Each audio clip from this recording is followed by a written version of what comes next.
Today is Yotos, our trip to Tulsa, and the best and easiest lunch ever. So we have Yotos for our kids. We've had them for about 2 to 3 years. 2 years. And they're similar to Tony's. You may have heard of them, but if you don't know, so they're just like a little box, little brick. And instead of where Tony's has like the little figurines, these have just cards. And I opted when I was first looking into getting one or the other. I like the Tonys, they're cute and the little figurines, but I just knew those things were going to get played with like toys because they look like little toys. And then they were going to be spread all over my house and they were going to get lost, and I did not want to deal with that. So to be fair, our cards also get spread around the house. They don't end up in toy bins and stuff quite as easily. So they're a little bit easier to keep track of. The other thing I like about Yoto is you can make your own cards. This one is just a podcast by Radiolab, terrestrials. And they don't make a Yoto card for terrestrials, but you can, any audio that you have the MP3 of, you can make your own card.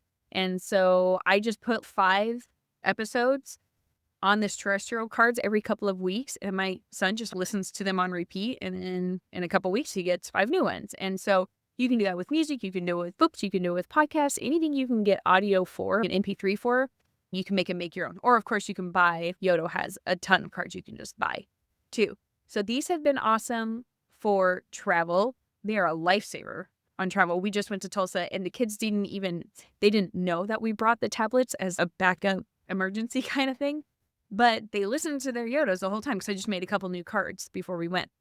And the other thing is when you do a make your own, you can always change it. So if they're not into terrestrials anymore, I can just take the sticker off because you can make your own stickers. A lot of people make their own labels. But if they weren't into terrestrials, I would just take it off and I would put new audio on. And so you can make your own cards over and over and over. Some people do what's called a library system, but we won't get into that. It's really cool. But so for travel, it's amazing because the kids can pick whatever they want to listen to. If they want to listen to A Sky Full of Stars from Sing 2, back to back to back to back to back to back, they can. And fair warning, they do. So they can do that. They can listen to Sing 2. They can listen to a book, they can listen to a podcast, they can listen together, they can listen separately because they have a jack for headphones. I think they also have Bluetooth capability for headphones, but we're not into that life. So it's really cool. It's also been good for homeschooling. So I count this because if listening to a science podcast about animals is not school, then I don't know what we're doing here. You can do different age appropriate things, but we do a lot of right now we do a lot of biology, animals. My son is super into those. Also just putting on music and dancing. That's physical activity. That's great. And they like to take them outside within reason. We don't always let them take them outside because I don't want them to get busted. So it's been awesome, game changer, totally, totally worth the money. My daughter actually just came and got her Yoto back because she wanted it. But it's been great. And as the kids get older, I fully intend on using it more and more in homeschool, just for different topics that we're doing, listening to books, or doing some interactive stuff. So it's been amazing. 10 out of 10, highly recommend. Our trip to Tulsa was awesome. We went and saw some friends. We met some friends there, and their kids are the same age as our kids. Our kids have grown up together, except they travel, so we don't see them all the time. So we went to Tulsa, and the highlight of the trip was we went to the Gathering Place, which is a huge, I think it's a 66-acre park. Of course, there's a lot of greenery and picnic areas and grass and stuff like that. We didn't get into any of that. We have 5 kids, 6 and under, and so we were at the playground. So we went there, and it was amazing. These play sets, rope bridges, towers, slides, 3-story, I would imagine 3-story slides. They were huge. It was incredible. I would go back again in a heartbeat on a weekday. We went on a beautiful day in February on a Saturday. So it was packed to the max. We actually lost track of my son for about 10 minutes. It was terrifying, as you can imagine. So because of that, and in the meantime, my baby was having a blowout diaper. So it was just a whole thing. So if I could go on a day that maybe was a little bit cooler, or just during the weekday when it wasn't so crowded, because there's so many people there, it was really hard to keep track. And the thing about it, the Gathering Place, these play sets are so big. You climb up into one tower, they do a rope bridge to the next tower, then you can do a wobbly bridge to the next tower. And they can go for, I mean, quite a ways away from where they first left their parents. And so it's easy for kids to lose track of parents, parents to lose track of kids. Meanwhile, there's a ton of people and just things going on anyway. So I highly recommend, especially for a little bit older kids. Our kids are 6 and 4 and then 10 months. So that was just, maybe if they're a little bit bigger, then it wouldn't be so hard to keep track of them or for them to keep track of us. So if they're a little bit older or if it just wasn't as busy. Saturday afternoon, of course, on a gorgeous day, it's going to be packed. That's natural.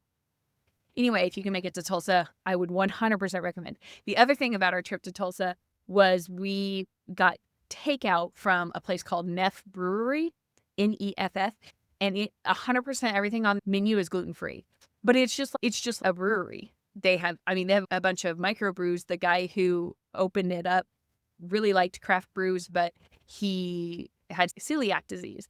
And so he basically made this brewery so people that can't have gluten can still eat good food and still have craft brews and ciders. And I don't know about that, but the food was awesome. We could get chicken and waffles, like breaded chicken and waffles. I got a spicy chicken sandwich, which I haven't had in so long, on a bun. Everything was gluten-free. It was delicious. I think it would have been a lot better. I'm going to assume it would have been even better fresh, but we just had an Airbnb and I'm not trying to take 6 kids, mainly a baby, to a restaurant. So we just got takeout, but it was delicious. I would highly recommend that. And then my husband actually stopped because it was my birthday weekend. That's why we went. He stopped at Kilwin's, which is a ice cream place. And he got me some ice cream. It was awesome. Everybody ended up going to bed and I just stayed up and ate my ice cream by myself. Happy birthday to me. That's all I want. Just some peace and quiet. But yeah, so that was a fun trip to Tulsa. I would say those are the 2 big highlights. There was some other good stuff, but it was really nice. And of course, we took our Yotos. So the kids loved it. They didn't even ask for tablets. They didn't know we had them, but they didn't really complain, really, at all. And then the easiest, tastiest lunch is, so we do a lot of just kind of pan frying, stir frying, and we recently been doing it with chicken broth instead of a lot of oils, which I'm not afraid of oil or fat or anything like that. But we've been pan frying stuff with just chicken broth. And so today we do a lot of iterations of the same thing, but today was a knockout. It was so good. I had made ground chicken and then I kind of not boiled, kind of steamed, I guess. I just chopped up sweet potatoes in little cubes, put them in the frying pan, put chicken broth. I didn't fill it all the way up, so it covered them. And then I put the lid on so it just steamed them. And then once they got soft, I put in chopped up asparagus and red onion and let those get nice and soft. And then once it was all soft, and actually I let it brown a little bit on the bottom of the pan and pour a little more broth in and mix it all up, that kind of like smoky-ish kind of flavor. I mix that up with the vegetables. And then when it's done, I just mix the chicken in. And we'll do the same thing with shredded chicken or ground turkey, any meat, really. And then I really like the Chipotle Tabasco sauce, and it's super clean, the ingredients. And then I just put that on. It's spicy, but it's really good. And just asparagus and red onions always are good anyway. But then kind of the creaminess of the sweet potatoes mixed in with ground chicken, it's an easy protein. It's a clean protein. And it was a super easy lunch, especially it could have been even easier if I just chopped everything up this morning and had it ready to go. Or if I made ground chicken ahead of time, which now we'll have it for the week. So we will be doing this thing again. But it was, it's 4 ingredients, 5 if you count the sauce, 6 if you count the salt. I always salt the vegetables as they're steaming. And then it's going to make great leftovers and probably have that exact combination again. We'll mix in other vegetables sometimes. Sometimes we'll do cauliflower. A lot of the times I'll do red cabbage or purple cabbage. I'll chop that up. I really like that too, but we were just out today. Sometimes I'll do white onions, but this combination today, sweet potato, red onions, and asparagus with the ground chicken was top notch. Super good.